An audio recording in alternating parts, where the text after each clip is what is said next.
ഏത് പത്രത്തിലാണ് ഫലസ്തീനിയെ വെടിവെച്ചു കൊന്നു, യഹൂദൻ വെടിവെച്ചു കൊന്നു എന്ന് വാർത്തയില്ലാത്ത ഒരു പത്രം ഇറങ്ങുന്നുണ്ട് അവിടെ?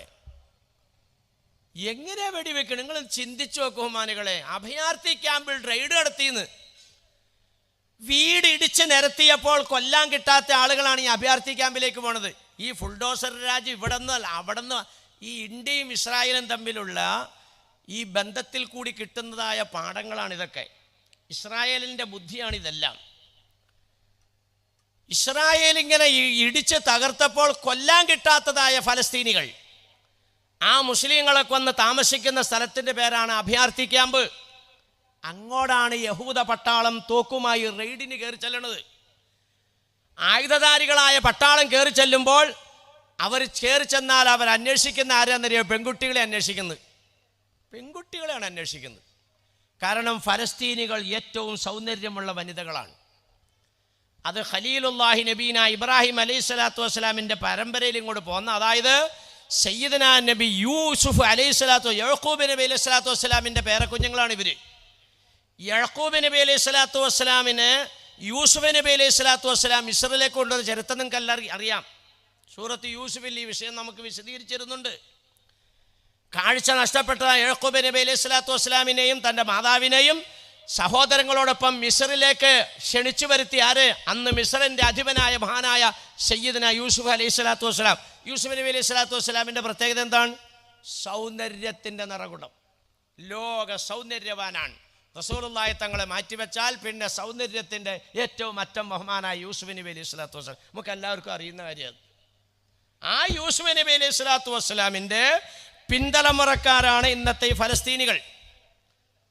ആ ഫലസ്തീനികൾ ഏറ്റവും സൗന്ദര്യവതികളാണ്. യഹൂദ പട്ടാളത്തിന് വേണ്ടത് ആ പെൺകുട്ടികളാണ്. സ്വന്തം ബാപ്പാൻ്റെ മുമ്പിൽ, സ്വന്തം സഹോദരൻ്റെ മുമ്പിൽ തൻ്റെ പെങ്ങളെ പിടിച്ച് വലിക്കുമ്പോൾ ആരാണ് പ്രതിരോധിക്കാതിരിക്കുക? പറ. ആ പ്രതിരോധിക്കുമ്പോഴാണ് നെഞ്ചിലേക്ക് വെടി. അങ്ങനെ നമ്മൾ പത്രത്തിൽ കാണുന്നതൊക്കെ എങ്ങനെയാ? തലയ്ക്ക് വെടിയേറ്റ്, നെഞ്ചിന് വെടിയേറ്റ് ഇന്ന ഫലസ്തീനി ആ അഭയാർത്ഥി ക്യാമ്പിൽ മരിച്ചു വീണു. ഇങ്ങനെയാണ്. യഹൂദ പട്ടാളം വെടിവെച്ചിടുമ്പോൾ ആരുണ്ട് ജനങ്ങളെ ചോദിക്കാൻ? ആരുണ്ട്? ഇന്ത്യ രാജ്യത്ത് ആയിരക്കണക്കിന് ജനങ്ങൾ പെരുവഴിയിലായപ്പോൾ ചോദിക്കാൻ ആരുമില്ലെങ്കിലും കോടതി ഇടപെട്ടു. ഇത് ചെയ്യുന്ന അനീതിയാണ്. കോടതി ആരും പോയി കേസ് കൊടുത്തിട്ടല്ല, സ്വന്തം കോടതി ആ കേസ് ഏറ്റെടുത്തു.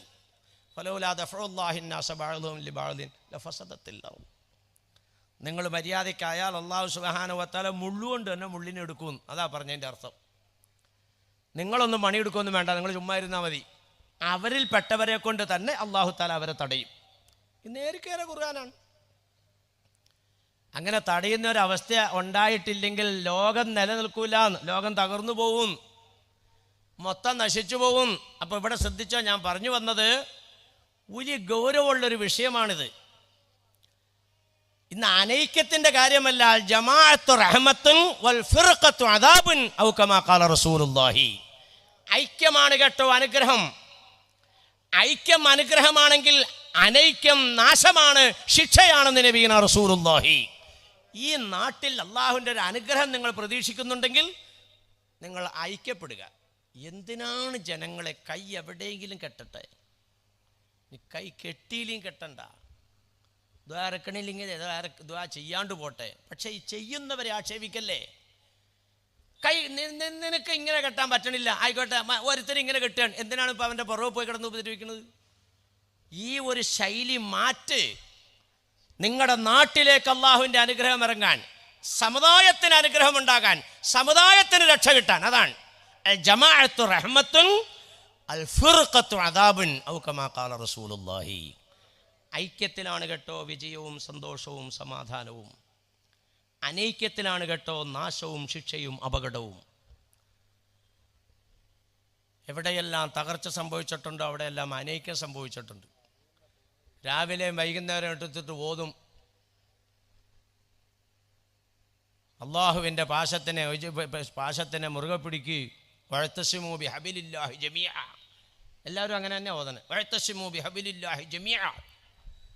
ഇന്ന് ഞാൻ അങ്കമാലി പള്ളിയിലെ മെമ്പറിൽ ഖുത്ബ ഓതിയാളാ. റബ്ബന ഗ്ഫിർ ലനാ വലി ഇഖ്വാനിന അല്ലദീന സബഖൂനാ ബിൽ ഈമാൻ വലാ തജ്അൽ ഫീ ഖുലൂബിനാ ഗില്ലൻ ലില്ലദീന ആമനൂ റബ്ബന ഇന്നക റഊഫുർ റഹീം. ഈ ആയത്ത് ഓതാതെ ഒരു ഖത്തീബ് മിമ്പറിൽ നിന്ന് ഇറങ്ങണില്ല എന്ന് എൻ്റെ അഭിപ്രായം. കൈ എവിടെ കെട്ടണ ഖത്തീബ് ആവട്ടെ, തോതാതെ ഇറങ്ങണില്ല എന്നാണ് എന്താ പറയുക. പക്ഷേ ഇറങ്ങിയതിൻ്റെ ശേഷം അസ്സലാമു അലൈക്കും എന്നും പറഞ്ഞ ഒരാൾ വന്നാൽ നീ എൻ്റെ ഗ്രൂപ്പല്ല, നീ എൻ്റെ പാർട്ടിയല്ല. എങ്ങനെ ഈ സമുദായം രക്ഷപ്പെടും ബഹുമാനികളെ? അതുകൊണ്ട് ഞാൻ പറയുന്നു, അംഗീകരിക്കാൻ പറ്റില്ലെങ്കിലും നിഷേധിക്കാൻ നിൽക്കരുത്. അത് വലിയ ഗൗരവമാണ്. നമുക്ക് അംഗീകരിക്കാൻ പറ്റണില്ല, വേണ്ട, അംഗീകരിക്കണ്ട, ചെയ്യണവർ ചെയ്തോട്ടെ. എന്തിനാണ് ഇവരിത് ചെയ്യുന്നത്? അള്ളാഹു ആദരിച്ചതിനെ ആദരിക്കുക എന്നുള്ളത് തഖ്വയാണ്. ഞാൻ ഖുർആൻ ഓതിയിട്ടാണ് നിങ്ങളോട് സംസാരിച്ചത്. തന്നെയല്ല, ഇതെല്ലാം ഇവിടെ റെക്കോർഡാണ്. ഇപ്പം ചുമ്മാ എന്തെങ്കിലും പോയി പറഞ്ഞുകൊണ്ട് എങ്ങോട്ടെങ്കിലും ഒന്നും പറയാനൊന്നും പറ്റില്ല. നമ്മളെന്നൊരു വാക്ക് പറഞ്ഞാൽ ഈ ലോകം ഉള്ള കാലം വഴിയും അത് മൊത്തം റെക്കോർഡായിട്ട് അവിടെ കിടക്കും. വളരെ സൂക്ഷിച്ച് സംസാരിക്കേണ്ട കാലമാണ്. പണ്ടൊക്കെ എന്തെങ്കിലുമൊക്കെ പറഞ്ഞിട്ടൊക്കെ പോകാറുണ്ട്, ഇപ്പോൾ അത് പറ്റൂല, എല്ലാം റെഡിയായിക്കൊണ്ടിരിക്കുകയാണ്.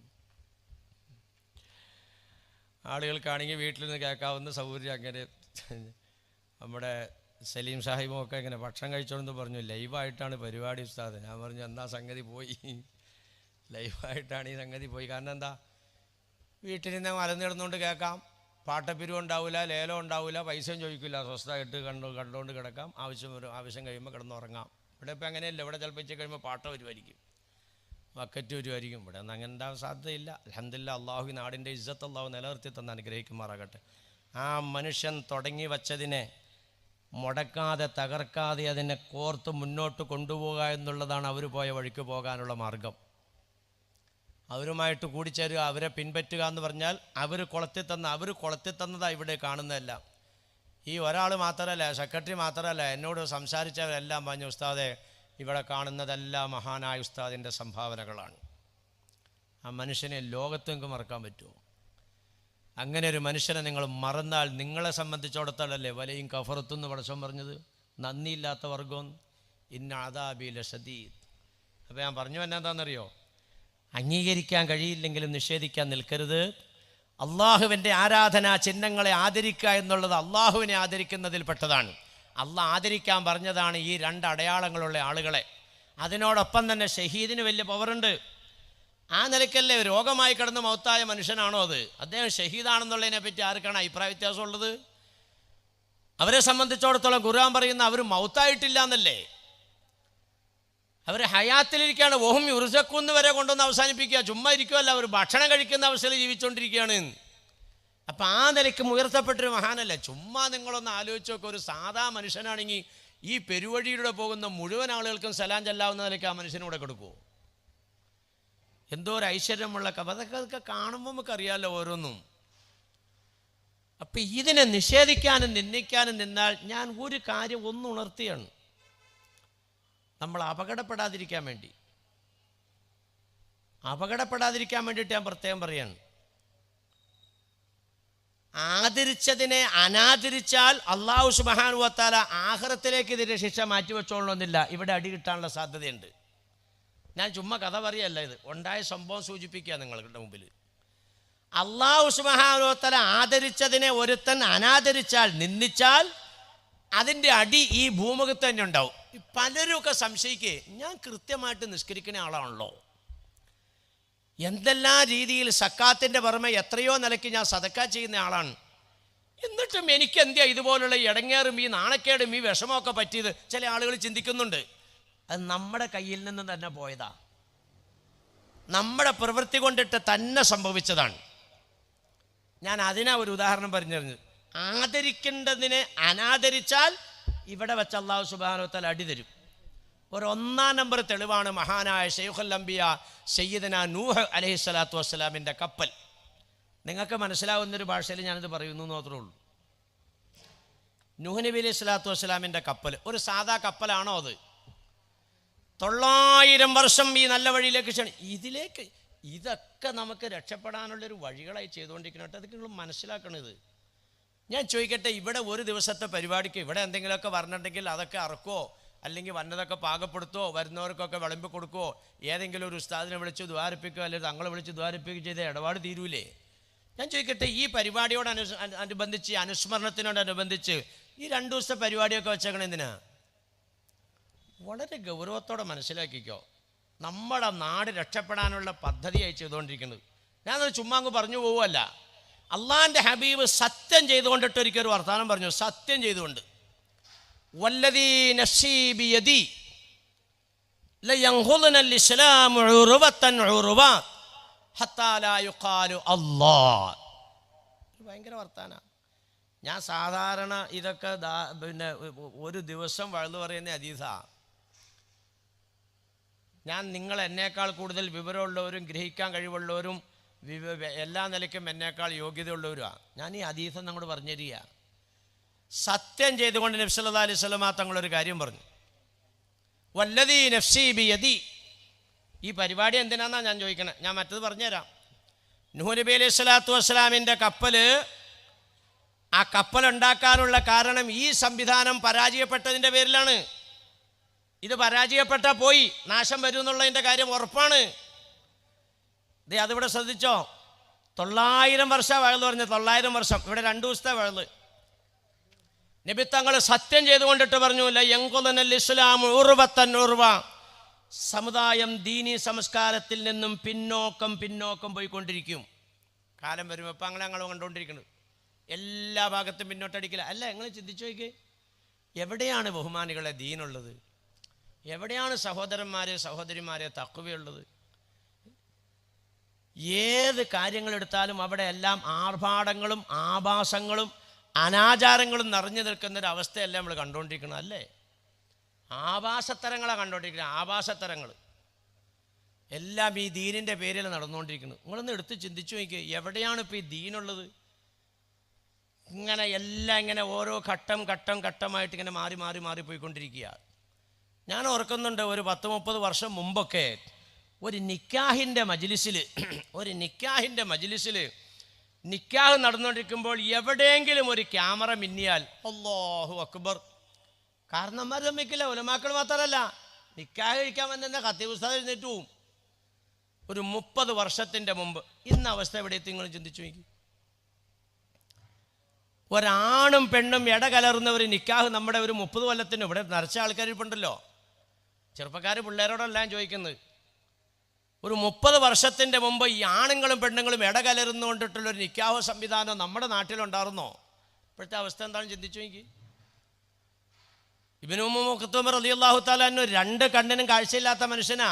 നബി തങ്ങളുടെ ആ പടി കടന്നിങ്ങോട്ട് കയറി വരികയാണ്. അപ്പം അപ്പുറം ഇപ്പുറം ഇരിക്കുന്നു 2 ഉമ്മമാര്. നബി സല്ലല്ലാഹു അലൈഹി വസല്ലമ തങ്ങൾ ആ സഹാബി ഇങ്ങോട്ട് കടന്നു വന്നാണ്ട് കഴിഞ്ഞപ്പോൾ ഇവരോട് പറഞ്ഞു, ഇഹ്തജിബാ, നിങ്ങൾ 2 പേരും എഴുന്നേറ്റ് അകത്തേക്ക് പോ.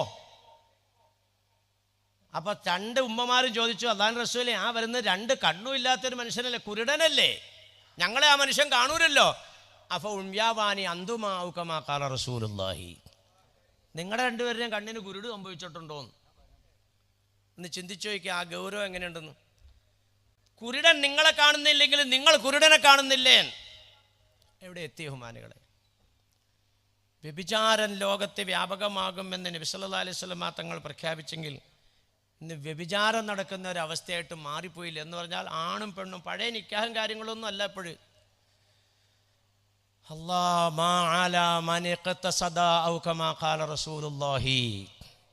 പണ്ട് നിക്കാഹൊക്കെ ഉണ്ടെന്ന് കേട്ട് കഴിഞ്ഞാൽ എന്തോ ഒരു സന്തോഷമാണ്. എൻ്റെയൊക്കെ കുഞ്ഞുകാലിലുള്ള ചെറുപ്പത്തിലുള്ള കാര്യമാണ് നീ ഓർക്കുന്നത്. നിക്കാഹിനൊക്കെ പോയാൽ അന്നത്തെ ദിവസം വിശപ്പ് മാറി ഭക്ഷണം കഴിക്കാൻ കിട്ടുന്ന ഒരു ദിവസമെന്നാണ് നിക്കാഹ് എന്ന് പറഞ്ഞാൽ. അങ്ങനെയല്ലേ? തറയിൽ, പിന്നീട് അത് ഡെസ്കയിലേക്ക് മാറി. തറയിൽ ഇങ്ങനെ പിന്നെ പുല്ലുവായ പ്ലാസ്റ്റിക് വായൊക്കെ പിന്നീട് ഉണ്ടായതാണ്. ഈ പുല്ലുവായ ഇട്ടിട്ട് നടുക്ക് ഇലയിട്ടിട്ട് അപ്പുറം ഇപ്പുറം ആളുകളിരിക്കും.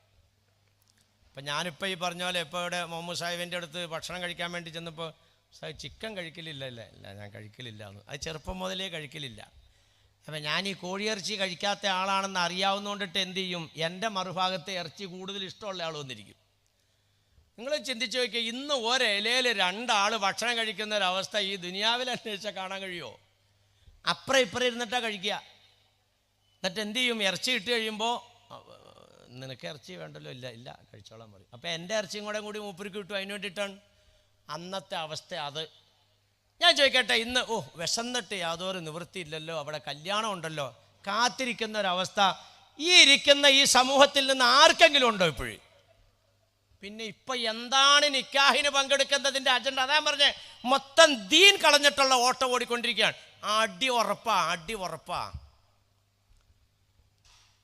അടി വന്നുകൊണ്ടിരിക്കുന്നതായി കാണുന്നത്.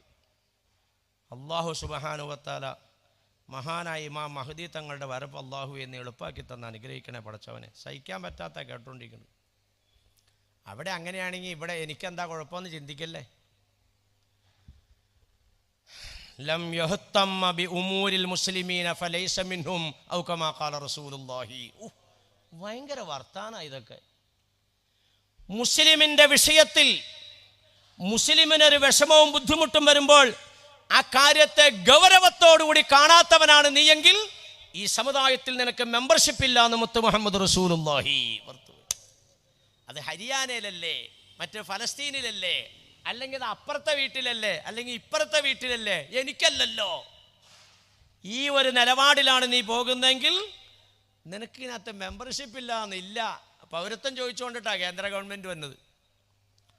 ആ രേഖ തന്നെ, ഈ രേഖ തന്നെ, മറ്റ് തന്നെ, മറിച്ച് തന്നെ, നിൻ്റെ വെല്ലുപ്പാൻ്റെ വെല്ലുപ്പ എവിടെ ജീവിച്ചതിൻ്റെ തെളിവ് വേണം.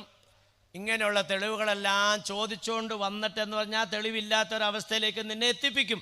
അങ്ങനെയാണ് നിന്നെ പൗരത്വത്തിൽ നിന്ന് പുറത്തു കളയുക. നിനക്കിവിടെ പൗരത്വം ഇല്ല. അതിനു മുമ്പേ മോളിൽ നിന്ന് പൗരത്വം വെട്ടി. ലം യഹ്തമ്മ ബി ഉമൂരിൽ മുസ്ലിമീന ഫലൈസ മിൻഹും. മുസ്ലിമിൻ്റെ ഒരു വിഷയത്തിൽ, ഒരു വേദനയിൽ, അവൻ്റെ ഒരു ബുദ്ധിമുട്ടിൽ നീ ഗൗരവമായിട്ട് അതിനെ പരിഗണിക്കാൻ നിനക്ക് തയ്യാറായില്ലെങ്കിൽ, അങ്ങനെയുള്ളൊരു മനസ്സ് നിനക്കില്ലെങ്കിൽ ഈ ഇസ്ലാമിക പ്രസ്ഥാനത്തിൽ നിന്ന് നീ ഔട്ടാണെന്ന് നബിയുനാ റസൂലുള്ളാഹി. പൗരത്വം അവിടെ പോയി, മോളിലത്തെ പൗരത്വം പോയി, പിന്നെ ഇവിടുത്തെ പൗരത്വം കിട്ടിയിട്ട് എന്ത് കാര്യം? അതുകൊണ്ട് സമുദായത്തിൻ്റെ വിഷയത്തിൽ വേദന ഉണ്ടാകുന്ന ഇതൊക്കെ നമ്മൾ വേദനിക്കേണ്ട വിഷയങ്ങളാണ്. അള്ളാഹുവേ മൊത്തം മാറിപ്പോയല്ലോ അല്ലാ. ഇല്ലേ, ഇന്നത്തെ കല്യാണത്തിൻ്റെ അവസ്ഥകൾ ചിന്തിച്ചു നോക്കുക. ഇന്ന് എന്താണ് വിവാഹം? ഏത് സ്ഥലത്തും അതെ, ഏത് സ്ഥലത്തും അതെ. ദിവസങ്ങളോളം വാപ്പാനെ വെച്ചുകൊണ്ടിരിക്കുക എന്നുള്ളതാണ് ഏറ്റവും വലിയ സമ്പന്നനും തറവാടത്തുകാരനുമാണെങ്കിൽ കാണിക്കുന്ന 1-ാം നമ്പർ മരണാനന്തര ചടങ്ങ്. ഫീസലിലെ കണക്ക് ഞാൻ ഇതിലേക്കൊന്നും പോണില്ല, എല്ലാം കുത്തഴിഞ്ഞു,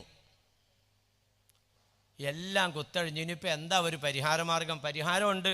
ഫഫിറു ഇലല്ലാഹ്, ഓടിക്കോളാൻ, അള്ളാഹുവിലേക്ക് ഓടിക്കോളാൻ. മോളിന്ന് സഹായം കിട്ടിയാൽ പിന്നെ നിങ്ങളെ പരാജയപ്പെടുത്താൻ ആർക്കും കഴിയില്ലടോ. മോളിന്ന് സഹായം കിട്ടണം. നിങ്ങളെ അല്ലാഹു സുബ്ഹാനഹു വ തആല കൈവിട്ടാലോ, ഫമൻദല്ലദി യൻസുറുക്കും മിൻ ബഅദിഹി, ആരാടോ നിങ്ങളെ രക്ഷിക്കാനുള്ളത്? അലല്ലാഹി ഫൽയതവക്കലിൽ മുഅ്മിനൂൻ. അതുകൊണ്ട് മുഅ്മിനീങ്ങളെ അള്ളാഹുവിലേക്ക് കാര്യങ്ങൾ ഏൽപ്പിച്ചോ. പടച്ചോമ്പരാൻ്റെ ഭാഗത്തു നിന്നുള്ള സഹായം നിനക്കുണ്ടെങ്കിൽ നീ ഒരു നിലക്കും പരാജയം. എത്ര കിട്ടിയിരിക്കുന്നത്? കമ്മിൻ ഫിഅത്തിൻ ഖലീലത്തിൻ വലബത ഫിഅത്തൻ കസീറത്തൻ ബിഇദ്നില്ലാഹ്. എടോ, ചരിത്രങ്ങളൊന്നെടുത്ത് പരിശോധിക്കുക. ഖുർആൻ എനിക്ക് അഹ്സനുൽ ഖസസ് പറഞ്ഞതിന് എന്തിനാണെന്നറിയോ? ഖുർആനകത്തുണ്ട് ഖസസുകൾ, അഹ്സനുൽ ഖസസ്, നല്ല നല്ല ചരിത്രങ്ങൾ. എന്തിനാടോ ഈ ചരിത്രം അല്ലാഹു തആല വിശദീകരിച്ചിരുന്നത്? ന്യൂനപക്ഷത്തിൽ ന്യൂനപക്ഷം, മറുഭാഗം ബഹുഭൂരിപക്ഷത്തിൽ ഭൂരിപക്ഷം, സർവസന്നാഹത്തോടെ സർവ ആയുധരായിക്കൊണ്ട് വന്നപ്പോൾ ആയുധങ്ങളില്ലാത്ത ന്യൂനപക്ഷമാകുന്ന നിന്നെ അള്ളാഹു അവരുടെ മുന്നിൽ വിജയിപ്പിച്ചുവെങ്കിൽ ബിഇദ്നില്ലാഹ്. കമ്മിൻ ഫിഅത്തിൻ ഖലീലത്തിൻ വലബത കസീറത്തൻ ബിഇദ്നില്ലാഹ്. അള്ളാഹിൻ്റെ ഭാഗത്തു നിന്നുള്ള സഹായം കിട്ടിയപ്പോൾ നിന്നെ അള്ളാഹു തആല എത്രയോ സംഭവങ്ങളുണ്ട്. അള്ളാഹിൻ്റെ സഹായം കിട്ടിയപ്പോൾ നീ വിജയിച്ചു. അള്ളാഹിൻ്റെ സഹായത്താൽ അവരെ പരാജയപ്പെടുത്താൻ കഴിഞ്ഞു. അവർ പരാജയപ്പെട്ടു, നീ വിജയിച്ചു. ഇല്ലേ? അങ്ങനെയല്ലേ? ഈ ഒരു നിലപാടിൽ അള്ളാഹുവിൻ്റെ ഭാഗത്തു നിന്നുള്ള സഹായം ഉണ്ടെങ്കിൽ മാറ്റം വരണം. വമാ കാന അല്ലാഹു യുഅദ്ദിബുഹും വഅൻത ഫീഹിം. അള്ളാഹിൻ്റെ ഭാഗത്തുള്ള ശിക്ഷ വരൂല. റസൂലുള്ളാഹിനെ അങ്ങോട്ട് കൂട്ടിപ്പിടിച്ചോ. പൊന്നാർ നബി തങ്ങളെ അങ്ങോട്ട് കൂട്ടിപ്പിടിച്ചോ. തങ്ങളെ കൂട്ടിപ്പിടിച്ചാൽ ഒരു ശിക്ഷ നിങ്ങൾക്ക് വരില്ല എന്ന് പറഞ്ഞാൽ ജീവിതത്തിൽ സമൂലമാകുന്ന മാറ്റം. വിവാഹത്തിൻ്റെ കാര്യങ്ങൾ ഒന്ന് എടുത്തൊന്ന് പരിശോധിച്ച് നോക്കിയാൽ ഞാനീ പറഞ്ഞ് ശരിയല്ലെന്ന്. വിശപ്പ് മാറാൻ വേണ്ടി വിവാഹത്തിൽ പങ്കെടുക്കാൻ പോകുന്നവർ ആരുണ്ട് ഇവിടെ? പിന്നെ എന്തിനാടോ കല്യാണം? പറ, എന്തിനാണ് നിക്കാഹിൽ പങ്കെടുക്കുന്നത്? അതാ ഞാൻ പറഞ്ഞ ആഭാസത്തരത്തിനും ആർഭാടത്തിനും അനാചാരത്തിനും വേണ്ടിയാണ്. എന്ന് പറഞ്ഞാൽ നാളെ മൂത്താപ്പാൻ്റെ വീട്ടിൽ കല്യാണമാണ്, അപ്പം ഡ്രസ്സ് എടുക്കണം. മറ്റന്നാൾ അളിയൻ്റെ വീട്ടിൽ കല്യാണം, അപ്പം വേറെ ഡ്രസ്സ് എടുക്കണം. ഈ ഡ്രസ്സുകളെല്ലാം, ഈ വസ്ത്രങ്ങളുടെ എല്ലാം ഈ മൂടുപടങ്ങളെല്ലാം കൊണ്ടുവന്ന് തുറന്നു കാണിക്കാനും ആഭരണങ്ങൾ പ്രദർശിപ്പിക്കാനും ഞാൻ വലിയ പ്രൗഢിയും ഗംഭീരവും വലിയ മഹത്വമുള്ള വ്യക്തികളാണ് എന്ന് ധരിപ്പിക്കാനും വേണ്ടി ഒരു പ്രദർശനശാലയായിട്ട് ഇന്ന് വിവാഹങ്ങൾ മാറിക്കഴിഞ്ഞു ഇല്ലേ? ഇന്ന് ഏത് വീട്ടിലെടുത്ത് നോക്കിയാൽ ഒരു വീട്ടിൽ ഉപയോഗിക്കാനുള്ള ഡ്രസ്സാണോ എടുത്തേക്കണത്? പരിശോധിച്ച് നോക്ക്.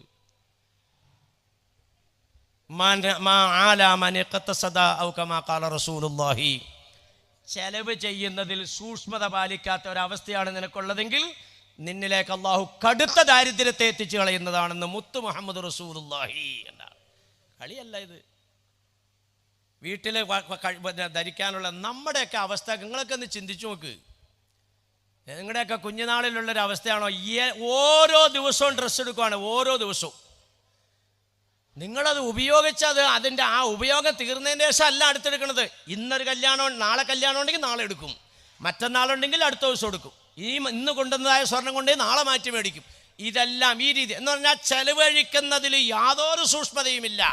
ഇങ്ങനെ സൂക്ഷ്മതയില്ലാതെ ചെലവഴിക്കുന്ന ഒരവസ്ഥയിലേക്ക് നീ പോവുകയാണെങ്കിൽ കടുത്ത ദാരിദ്ര്യത്തേക്ക്. അങ്ങനെ തന്നെയല്ലേ കാലം വന്നുകൊണ്ടിരിക്കണം. ചിന്തിച്ചു നോക്ക്. ഇപ്പോൾ ഇവിടെ റിയൽ എസ്റ്റേറ്റുകാരൊക്കെ ഇവിടെ ഇരിപ്പുണ്ടാവും. പലരുമൊക്കെ ധരിക്കുന്നത് ഈ സർക്കാർ അങ്ങോട്ട് മാറി UDFൻ്റെ ഭരണം അങ്ങോട്ട് വന്നു കഴിഞ്ഞാൽ പഴയ റിയൽ എസ്റ്റേറ്റ് മടങ്ങി വരുമെന്നാ. ഒരു കാലത്തും മടങ്ങൂല. നിങ്ങൾ മനസ്സിലാക്കിയേക്കോ, കടുകടുത്ത ദാരിദ്ര്യത്തിലേക്കാണ് അല്ലാഹു സുബ്ഹാനഹു വ തആല ഉമ്മത്തിനെ കൊണ്ടുപോയിരിക്കുന്നത്. പഴയ ഗൾഫുണ്ടോ ഇപ്പം? എല്ലാ ഭാഗത്തും പരാജയ. വളരെ സൂക്ഷിച്ചോളാനാണ് ഞാൻ പറഞ്ഞത്. ഇങ്ങനെയുള്ള കാലഘട്ടത്തിൽ നിനക്ക് രക്ഷ വേണ്ടേ? എന്താ ഇപ്പം രക്ഷ? രക്ഷയുടെ മാർഗം എന്ന് പറയുന്നത്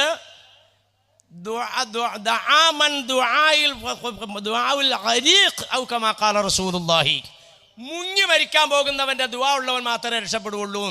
മുങ്ങി മരിക്കാൻ പോവാണ് ഒരാൾ, ബഹറിലേക്ക് ഒരാൾ ഇങ്ങനെ മുങ്ങിക്കൊണ്ടിരിക്കുകയാണ്. ആ മുങ്ങുന്ന സമയത്ത് ഞാൻ ചോദിക്കട്ടെ, അയാൾക്ക് ദുആയ്ക്ക് വല്ല റെസ്റ്റും ഉണ്ടാവുമോ? ഉമ്മ കുടുംബം നല്ല അസൽ കുടുംബം, മോനെയാണെങ്കിൽ കാണാൻ നല്ല ചുറുചുറുക്കുള്ള നല്ല മോൻ, എൻ്റെ മോൾക്ക് പറ്റിയ ഇണ. ഒരു വാപ്പാടെ തെരഞ്ഞെടുപ്പാണ് ഇപ്പോൾ ഇതേ. പൊന്നുമോക്ക് വേണ്ടി ഒരു പെൺകുഞ്ഞ് ജനിക്കുമ്പോൾ ഒരു ഉപ്പാടെ മനസ്സിലുള്ള ആ സ്വപ്നമല്ല ഈ പൂവണിയാൻ പോണതല്ലേ? വിവാഹം കഴിഞ്ഞിട്ട് ഒരാഴ്ച എത്തുന്നതിന് മുമ്പ് തലാക്ക് കിടക്കുക. എത്രയുണ്ടെന്നറിയാം? എത്ര? ഈ റമദാനിന് ശേഷം നടന്ന ഒരു നിക്കാഹ്, എൻ്റെ ഒരു അകന്ന കുടുംബപരമായിട്ട് കുറച്ച് അകലം എങ്കിലും അവരുമായിട്ട് അടുപ്പമുണ്ട്. ഈ റമദാനിന് ശേഷം നടന്ന നിക്കാഹ തലാക്കില്ലേ? വലിയ പെരുന്നാൾ എത്തുന്നതിന് മുമ്പ് തലാക്കില്ലേ? നല്ല കുടുംബം, നല്ല പയ്യൻ. ആ പയ്യൻ എൻ്റെ വീട്ടിൽ എന്തുമല്ല സുമുഖനാണെന്നറിയാം, നല്ല ശാന്തനായ പയ്യൻ, ഒരു കുഴപ്പമില്ല.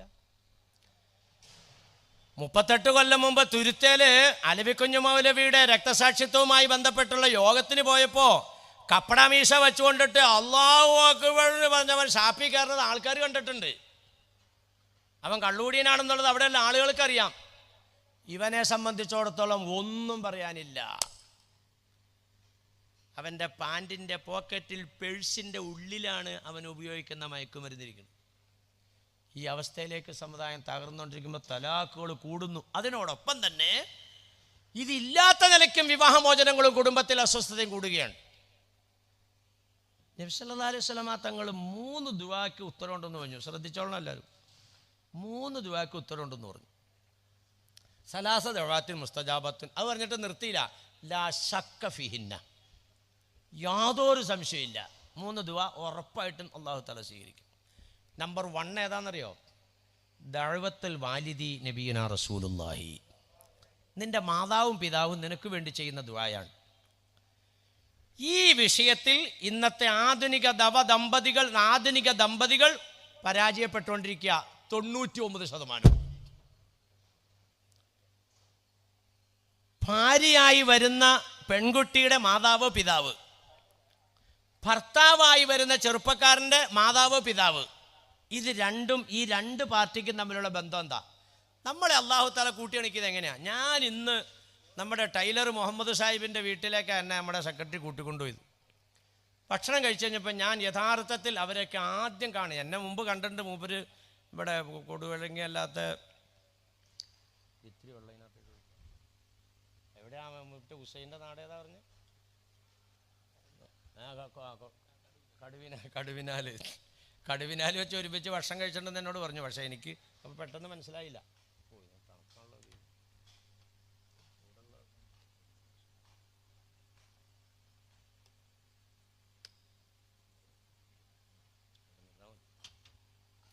ഒരുമിച്ച് ഭക്ഷണം കഴിച്ചിട്ടുണ്ടെന്നൊക്കെ പറഞ്ഞെങ്കിൽ എനിക്ക് മനസ്സിലായില്ല. ഞാൻ ആദ്യമായിട്ട് കാണുവാണ്. അപ്പോൾ ഇവരൊക്കെ ഉണ്ട്, ഒരു കമ്മിറ്റിക്കാർ പെട്ട പലരൊക്കെ ഉണ്ട്. ഭക്ഷണം കഴിഞ്ഞ് കഴിഞ്ഞപ്പോൾ ഒരു സാമാന്യ മര്യാദ അവർക്ക് വേണ്ടി ദ്വാരക്കാന്നുള്ളൂ. പഠിച്ചവനെ, ഈ ദുനിയാവിൽ ഞങ്ങളെല്ലാം ഇവിടെ ഒരുമിച്ച് കൂട്ടിയത് അഷ്റഫുൽ ഖൽഖ് നബീന റസൂലുള്ളാഹി സ്വല്ലല്ലാഹി അലൈഹി വസല്ലം തങ്ങളുടെ ദഅവത്താണ് നമ്മളെല്ലാം ഒരുമിച്ച് കൂട്ടിയത്. ആ തങ്ങളോടൊപ്പം മാഷറിൽ കൂടാൻ അള്ളാഹു അനുഗ്രഹിക്കണേ. അതല്ലേ ശരി. ആ നബി സല്ലല്ലാഹു അലൈഹി വസല്ലം തങ്ങളാണ് നമുക്ക് പഠിപ്പിച്ചിരുന്നത് 3 ദുആക്ക് ഉത്തരമുണ്ട് മക്കളെ. ഒന്നാമത്തേത് ഉമ്മാൻ്റെ ഉപ്പാൻ്റെയും ദുആയാണ്. ആ നബിത്തങ്ങൾ നമ്മളെ ഒരുമിച്ച് കൂട്ടിയത് 3 ശൈലിയിലാണ്. ഇത് ചുമ്മാതെ അല്ലല്ലോ. നബി സല്ലല്ലാഹു അലൈഹി വസല്ലം തങ്ങൾ ചുമ്മാ എന്തെങ്കിലും പറയോ? ഇൻ ഹുവ ഇല്ലാ വഹയ്യുൻ യൂഹ. അള്ളാഹുവിൻ്റെ ഭാഗത്തു നിന്നുള്ള നിർദ്ദേശമല്ലാതെ അള്ളാഹുവിൻ്റെ റസൂൽ ഒരു അക്ഷരവും പറയുന്നില്ല. ഈ ഭൂമുഖത്ത് മനുഷ്യനെ ബന്ധിപ്പിച്ചിരിക്കുന്നത് 3 ബന്ധങ്ങളെ കൊണ്ടിട്ടാണ് അല്ലേ? രക്തബന്ധം, വിവാഹബന്ധം, മുലകുടി ബന്ധം. രക്തബന്ധം എന്ന് പറഞ്ഞാൽ അസൽ ബീജത്തിൻ്റെയും രക്തത്തിൻ്റെയും ഗർഭപാത്രത്തിൻ്റെയും ബീജത്തിൻ്റെയും ഉടമ, അത് ഒറിജിനൽ ആ ബാപ്പ ഉമ്മ, അത് ബന്ധം. രണ്ടാമത്തെ ബന്ധം ഏതാണ്? വിവാഹബന്ധം. ഈ വാപ്പാൻ്റെ ഉമ്മാൻ്റെ മകളെ ആ വാപ്പ ഈ ചെറുപ്പക്കാരനെ വിളിച്ചിരുത്തിക്കൊണ്ടിട്ട് സവ്വജത്തുക്ക എന്ന് പറയുമ്പോൾ, രണ്ടാളതിന് സാക്ഷിയാകുമ്പോൾ ഈ മോൻ ഈ വാപ്പ ഇവൻ്റെ ഒറിജിനൽ വാപ്പയായി. ചുമ്മാതെ അല്ല ഈ വിവാഹബന്ധം എന്ന് പറയുന്നത്. വിവാഹം കഴിഞ്ഞു കഴിഞ്ഞാൽ ഒരു മനുഷ്യൻ്റെ വിശ്വാസത്തിൻ്റെ ഈമാനിൻ്റെ 2/3 പൂർത്തിയായി എന്ന് പറയുന്നത് ചുമ്മാതെ അല്ല. അത്രയും വലിയ ത്യാഗമുണ്ട് ഇതിനകത്ത്. തൻ്റെ ഉമ്മ പെണ്ണ്, തൻ്റെ പെങ്ങന്മാർ പെൺകുട്ടികൾ, തൻ്റെ ഭാര്യ പെണ്ണ്, ഈ ഉമ്മാനോടും പെങ്ങന്മാരോടുമുള്ള കടമകളും കടപ്പാടുകളും 1 ഇഞ്ച് പോലും കുറയാതെ തന്നെ അഭയം തേടി തന്നോടൊപ്പം ജീവിക്കാൻ വേണ്ടി വന്ന തൻ്റെ ഭാര്യയുടെ സർവ്വാവകാശങ്ങളും വീട്ടിൽ കൊടുക്കാൻ ഒരു ചെറുപ്പക്കാരൻ തയ്യാറാവണം. അവൻ അനുഭവിക്കുന്ന വിഷമമൊന്ന് ചിന്തിച്ചു നോക്കി. ഉമ്മാക്ക് വിഷമം വരാനുള്ള ഉമ്മായുമായിട്ടുള്ള ഇടപെടലിലും സ്നേഹത്തിലും ആദരവിലും 1 ഇഞ്ച് താഴത്തേക്ക് പോയാൽ പൊളിഞ്ഞു. സ്വന്തം വാപ്പ, സ്വന്തം സഹോദരന്മാർ, സ്വന്തം വാപ്പ, സ്വന്തം സഹോദരന്മാർ, അതിനോടൊപ്പം അമ്മാച്ചൻ. സ്വന്തം വാപ്പാക്ക് ഏത് രീതിയിലുള്ള പരിഗണനയും ഏത് രീതിയിലുള്ള ബഹുമാനവും നൽകിയിട്ടുണ്ടോ അത് 1 ഇഞ്ച് പോലും താഴത്തേക്ക് പോകാതെ അതേ പദവിയിൽ തൻ്റെ അമ്മാച്ചനെ എന്ന് പറഞ്ഞാൽ ഭാര്യയുടെ പിതാവിനെ ആദരിക്കാനും ബഹുമാനിക്കാനും തയ്യാറാകണം. അപ്പോൾ 2 വാപ്പായും 2 ഉമ്മായും അസലാ. സ്വത്തിന് അവകാശം നിങ്ങളിത് ചിന്തിച്ചു നോക്ക്. സ്വന്തം ഉമ്മാനെ തൊട്ടാൽ ഒന്ന് മുറിയോ? ഇല്ല. ഭാര്യയുടെ ഉമ്മാനെ തൊട്ടാലോ? ഇതാണ് ഈ ബന്ധം എന്ന് പറഞ്ഞാൽ ചെറിയ ബന്ധമല്ല ഇതേ. അമ്മാച്ചൻ മരണപ്പെട്ട് കഴിഞ്ഞാൽ സ്വത്ത് നിനക്ക് വന്നില്ലേ?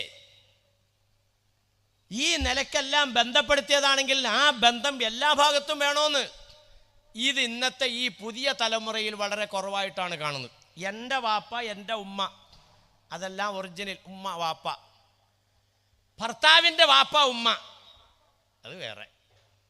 നൂഹ് ഉസ്താദ് നിങ്ങൾക്കൊക്കെ അറിയുന്ന ആളാണ്. മഹാനായ മൗലാന നൂഹ് ഉസ്താദ് അവർ, അള്ളാഹു അദ്ദേഹത്തിൻ്റെ ദറജാത്തുകൾ ഉയർത്തി കൊടുത്ത് അനുഗ്രഹിക്കുമാറാകട്ടെ.